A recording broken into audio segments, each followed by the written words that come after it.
Ketika Willy masih kecil, ayahnya bercerita sebuah kisah tentang Albert Einstein.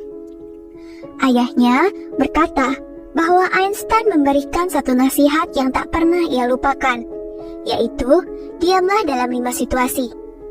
Yang pertama adalah saat kamu marah. Yang kedua, saat kamu sedih. Yang ketiga, saat kamu khawatir. Yang keempat, saat kamu lelah. Dan yang kelima, saat kamu bahagia. Awalnya, Willy tidak pernah benar-benar mengerti nasihat tersebut hingga ia dewasa dan mulai bekerja di kantor yang sibuk.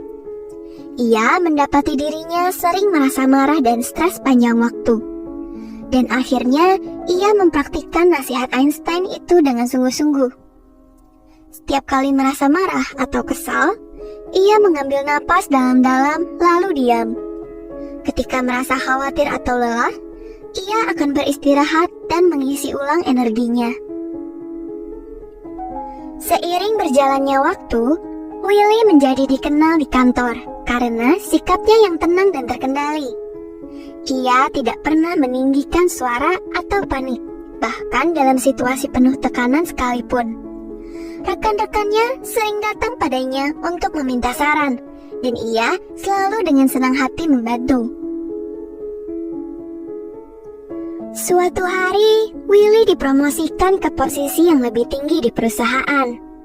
Dia sekarang bertanggung jawab atas sebuah tim yang terdiri dari banyak orang. Ia tahu bahwa ia harus bekerja lebih keras lagi untuk mempertahankan ketenangannya. Namun, ia siap menghadapi tantangan tersebut. Ia tahu bahwa kekuatan keheningan adalah senjata terbesarnya. Selama bertahun-tahun, Willy terus menjalani nasihat Einstein. Ia tetap tenang dan terkendali dalam segala situasi.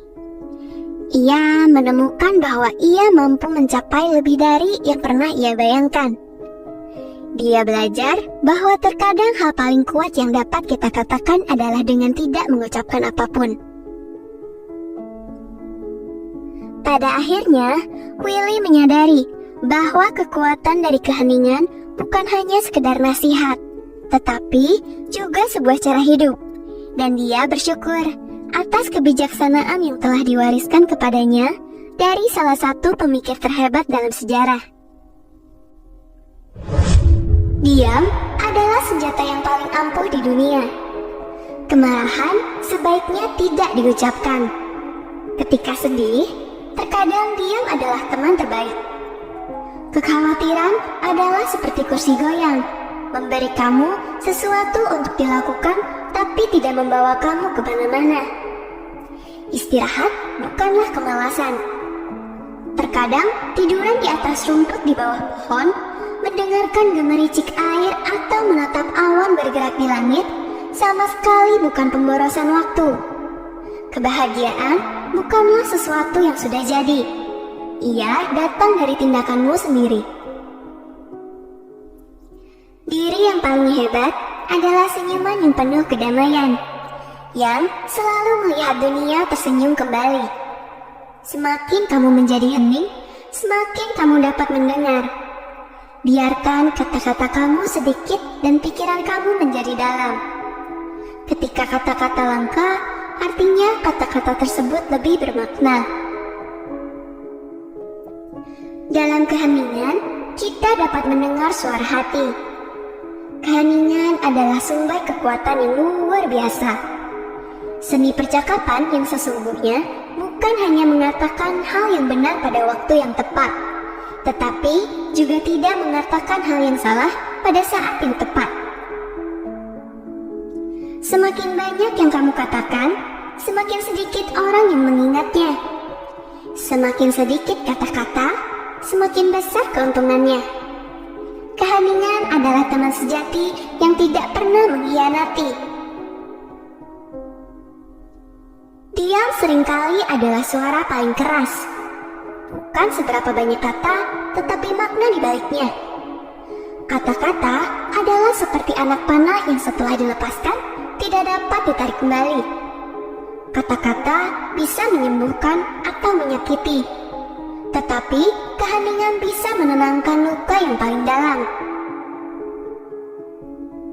Apa yang kita katakan dan bagaimana kita mengatakannya dapat mengubah dunia. Diam dapat menunjukkan kecerdasan seseorang, tetapi tindakan menunjukkan maknanya. Ucapan adalah perak, tetapi diam adalah emas. Kebijaksanaan hidup yang paling utama adalah tidak berbicara terlalu banyak. Semakin sedikit kamu berbicara, semakin banyak orang yang akan mendengarkan. Diam adalah emas, terutama ketika kamu tidak tahu harus berkata apa. Dengarkan keheningan. Ada banyak hal yang ingin disampaikan. Ketika kata-kata gagal, musiklah yang berbicara. Keheningan adalah pemberita sukacita yang paling sempurna. Suara keheningan bisa memekakan telinga, tetapi juga bisa menjadi suara termanis yang pernah kamu dengar. Keheningan bukanlah ketiadaan suara, melainkan kehadiran kedamaian. Keheningan adalah bahasa orang bijak, suara orang yang bijaksana, dan melodi jiwa. Keheningan dapat menjadi sebuah anugerah, sebuah momen keheningan dan kejernihan di dunia yang tidak pernah berhenti berbicara. Seni percakapan tidak hanya dalam kata-kata yang kita ucapkan, tetapi juga dalam ruang yang kita sisakan agar keheningan dapat didengar. Keheningan adalah bahasa jiwa. Keheningan adalah kunci untuk membuka misteri alam semesta dan rahasia hati kita sendiri. Dalam ketenangan keheningan, kita dapat mendengar suara Tuhan membimbing kita dalam perjalanan hidup. Keheningan adalah cara untuk menghormati kesucian kehidupan dan mengakui keterhubungan semua hal. Kekuatan dari keheningan tidak terletak pada apa yang kita ucapkan, tetapi pada energi yang kita bawa ke dalam momen itu dan niat di balik kata-kata kita. Dalam keheningan, kita dapat menemukan keberanian untuk hidup secara otentik dan mengikuti jalan kita sendiri.